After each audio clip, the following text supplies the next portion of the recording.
we really need to look up top.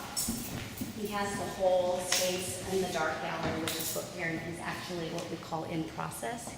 When we open, he'll still be continuing working on the mural.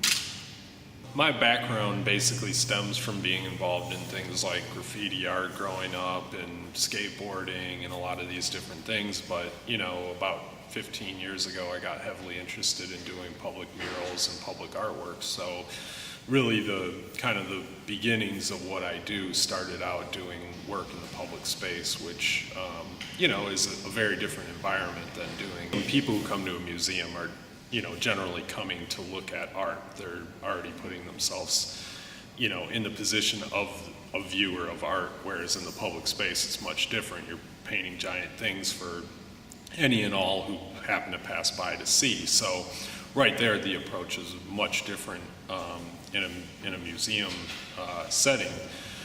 So, you know, heavily I began as a painter, painting large imagery and stuff like that, but as I started to, you know, more start to show my work in galleries and museums and so on and so forth, you know, you don't have to have everything be so permanent on the wall, painted very, you know, harsh, you know, hardcore on the wall. You can have more delicate items, ephemeral items, sculptural aspects, because you don't have to worry about somebody coming by ripping them down or whatever. So, you know, as I started to become more of a artist working in my studio, I started to want to work on large paper and be able to use pens and collage and all these other mediums. Just made the process a lot more fun